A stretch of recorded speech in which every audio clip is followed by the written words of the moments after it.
दोस्तों, संगीत रागी आए दिन बीजेपी की दलाली करता रहता है, लेकिन आज संगीत रागी को दलाली करना भारी पड़ गया है। आज की डिबेट में आशुतोष संगीत रागी की जबरदस्त तरीके से धुलाई करने के साथ साथ आशुतोष ने बाबा साहेब अम्बेडकर के सवाल पे गोदी एंकर रंजना ओम कश्यप को भी बहुत ही बुरी तरीके से जलील किया है। तो चलिए वीडियो में आगे देखते हैं इनकी कैसी धुलाई हुई है। तो चलिए वीडियो शुरू करते हैं। पहले ये देखो।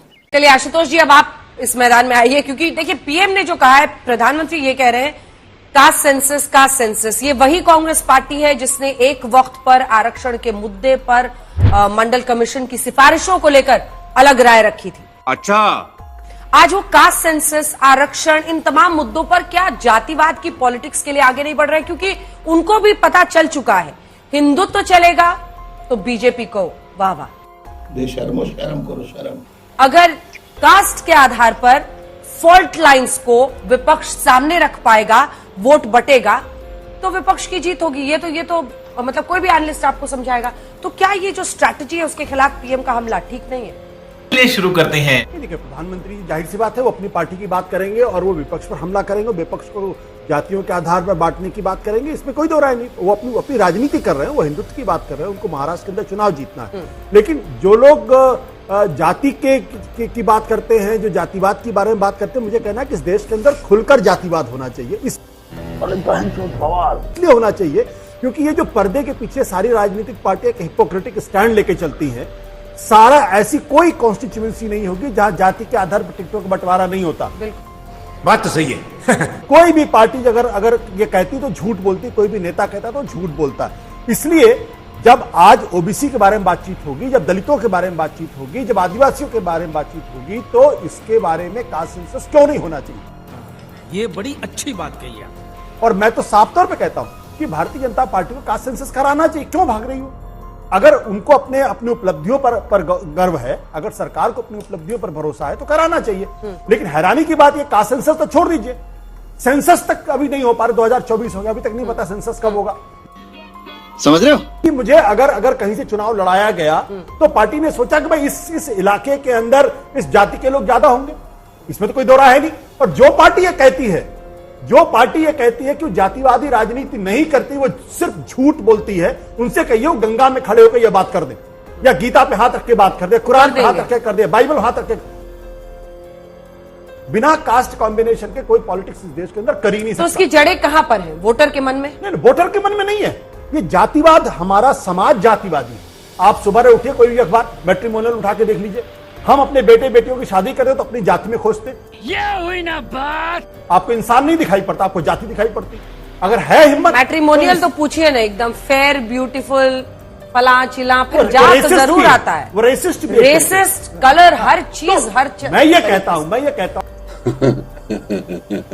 जब समाज जाति के आधार पर बटा हुआ है, अगर हमारे घर की लड़की अगर किसी दूसरे जाति के लड़के से अगर प्रेम कर लेती है तो रोज खबरें आती हैं, या तो उसके साथ किस तरीके का व्यवहार किया जाता है। लेकिन आप खुल के, फिर आपने पहली लाइन क्यों कही, ये मैं नहीं समझ पाई। आपने कहा पार्टियों को खुलकर जातिवाद करना चाहिए, मतलब अभी पता चलेगा। खुलकर करना चाहिए।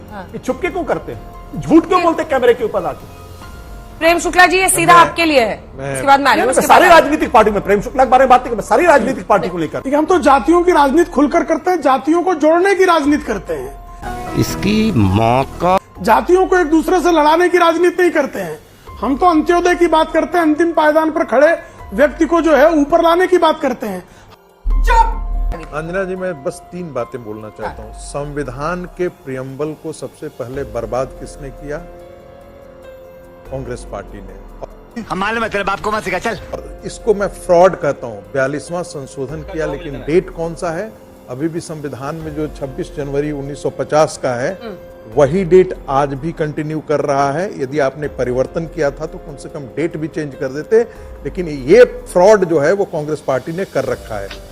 साले को बम से उड़ा दूंगा एक बार हाथ में आ जाए तो। सबसे ज्यादा कॉन्स्टिट्यूशन को अपने राजनीतिक लाभ के लिए अमेंडमेंट किसने किया? कांग्रेस पार्टी ने। दूसरी बात कहते हैं, जो प्रधानमंत्री जी कह रहे हैं वो बिल्कुल सही कह रहे हैं। अबे साले, जो लोकसभा का चुनाव आया है उसमें वोट जिहाद साफ साफ दिखता है। मुसलमानों के लिए भी गरीबी थी, मुसलमानों के लिए भी अनएम्प्लॉयमेंट था, मुसलमानों के लिए भी अशिक्षा थी, लेकिन वो अशिक्षा वगैरह उनके लिए कोई मायने नहीं रखा है। वो वोट किस पर दिए हैं? उन्होंने दीन के नाम पर वोट किया है, इस्लाम के नाम पर वोट किया है। बोल।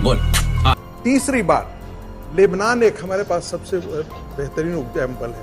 1926 में पहली बार लेबनान के जब सरकार बनी थी तो यही था, जिसकी जितनी संख्या भारी उसकी उतनी हिस्सेदारी।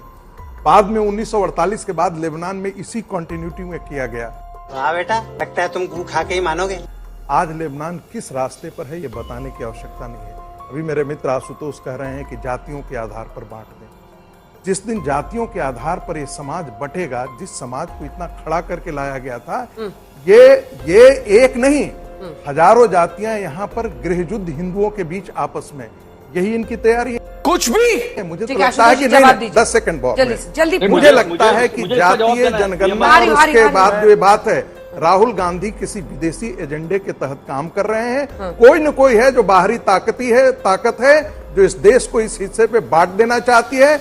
अब पता नहीं कौन सी ताकतें इनके पीछे काम कर रही है, लेकिन मेरा ये आरोप है और बहुत गंभीर आरोप। तू गया बेटा, अब तू गया, देख तेरी औकात मैं दिखाता हूँ तुझे। मैं तो एक ही बात कहता हूं, इस देश के अंदर जब भी ओबीसी और दलित तबका जब अपने सोशल जस्टिस की बात करता है, सामाजिक न्याय की बात करता है, हजारों साल तक उसके साथ जो अत्याचार किया गया, वो कौन लोग थे जो यदुवंश के साथ कौन लोग थे? बीच में ना बोल। यादव 1000 साल अत्याचार हुआ है, बताइए मुझे। यादवों के साथ अत्याचार हुआ है, क्या बकवास करते हैं? यादवों के साथ अत्याचार हुआ है, तो डोमिनेट क्लास का है। सुनिए, आप मोहन भागवत को कहिए। अरे मोहन भागवत ने क्या कहा?